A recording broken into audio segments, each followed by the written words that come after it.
Hi everyone. So it has been, I think, over a month and a half since I have posted a video. Veda kind of ended and I disappeared from YouTube. I think part of it was that I just needed a break because it had been such a kind of intense month doing Veda.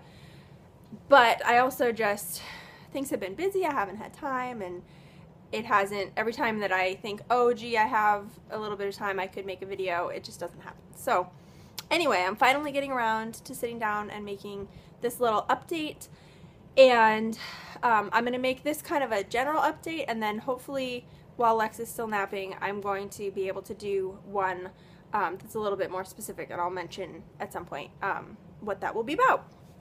So, kind of general overall update. Eric's health.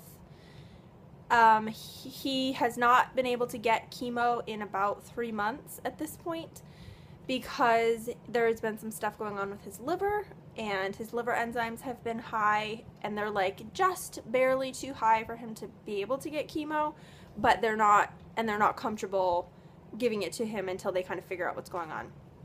So he's been retaining fluid in his abdomen. He had some fluid drained, and like it made a huge difference, but then it started to come back. So he's now on a diuretic to try to help to keep that down, and he's on a low salt diet, which he's kind of bummed about and having a rough time with, but I think that will probably also help.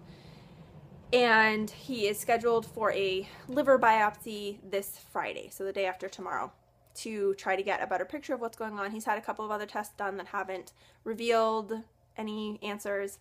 So it is possible that this is just long-term damage from the chemo, and it's not really going to get better immediately anyway. It might get better over time because the liver is really great at healing itself and regenerating and all of that. So it is very possible that it will heal itself over time, but it's not anything that's going to be necessarily be fixed quickly. So I don't know what that means as far as his chemo goes. He was supposed to start maintenance treatment 3 months ago, and that hasn't happened. So it's a little bit like there's the positive side where he hasn't had chemo, so he's feeling pretty good. And there's the negative side where he hasn't had chemo, and that's kind of scary that like he's supposed to be getting this to basically prevent the leukemia from having a chance to come back and make sure everything's wiped out, and he hasn't been able to get it. So there's a little bit of like fear there that him not getting it could result in a higher chance of relapse. But we're dealing with what we're dealing with, and so eventually, hopefully, things will get to a better state and he'll be able to have that maintenance treatment. However, we have been told, and I am not sure if this is totally accurate because we're often told one thing and find out it's not totally true, that regardless of him missing chemo treatment, his maintenance treatment, all of his treatment will end at the end of next May, so less than a year away.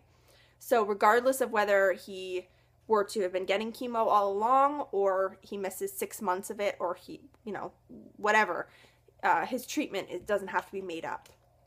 So that's what we were told. I don't know, again, if that is totally accurate, but that's what we've been told. So he supposedly has a hard end date to his treatment at the end of next May.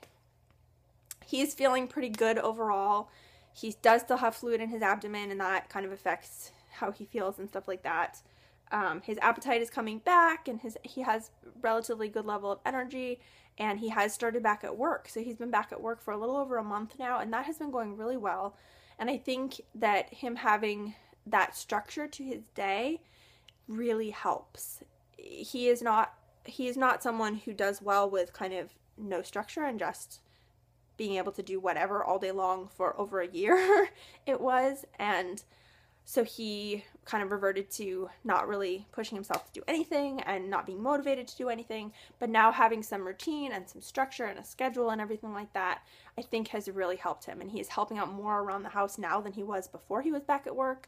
And he's playing with Lex, and in the evenings, if it's nice out, he's taking Lex outside to play for like a half an hour and giving me a break, which is amazing. Like I haven't had that really ever, because he wasn't doing that before he got sick, and he hasn't been doing it while he's been sick. So that's really been good for me and for us. And so things are kind of getting a little bit back to normal, if there is a normal.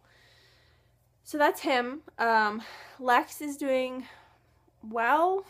He, I think he's working on his 2-year molars. I don't know. I say that and then things die down and nothing appears, and then it comes back up again. So I think now he is. He has a runny nose, and he didn't sleep well last night. He was up from like 1:30 to just after 4:30. It was not fun. And, but overall he's doing well, and just being a crazy 2-year-old, getting into everything and constantly learning new things. His vocabulary is just crazy. It's just exploded, and it's pretty cool. So having some more trying times with him, as he is, you know, a toddler with a very strong will, and knows what he wants and gets upset if he doesn't get exactly what he wants, and wants things that he can't have, and all of that kind of stuff. So just kind of typical toddler stuff. And yeah, so that's pretty much him. He was sick for about a week. He had a fever for 3 or 4 days, and then it kind of went away, and then it came back a little bit, and he had a little bit of a cough and stuff, and the fever started out actually pretty high, and it was a little bit alarming, but he has seemed to have gotten over that, and it was a little bit, he doesn't get sick. He really never gets sick, so it's hard when he is not feeling well, and he was very snuggly the first couple of days that he was sick, and then he got back to being his kind of energetic, rambunctious self. So that's him. As far as me, I am going to do a separate video on a little bit of some specific things about me, kind of. But overall, I've been doing okay. Tired, you know, there's still the stress of trying to juggle everything and make sure that Lex is getting what he needs, and make sure that I'm getting what I need, and trying to provide what I can for Eric. And so it's still kind of the same stuff, but I think slowly it's going to get easier, as it is kind of starting to be a little bit easier. So yeah, I think that's pretty much it. There's not a lot else. I mean, that's the update on the 3 of us, and there's really nothing else, I guess, in there to mention. So I'm going to do a separate video that is kind of specifically a pre-TTC video. So hopefully I'll have a chance to record it right now, and I'll get both of these videos up pretty promptly, with probably minimal editing, because that's the easiest way for me to get this up. So thank you for watching, and hopefully I'll be back somewhat more regularly to do videos. I don't know. I'm not going to promise anything, but that's my goal. So hope you're all having a good day, and I will talk to you again soon.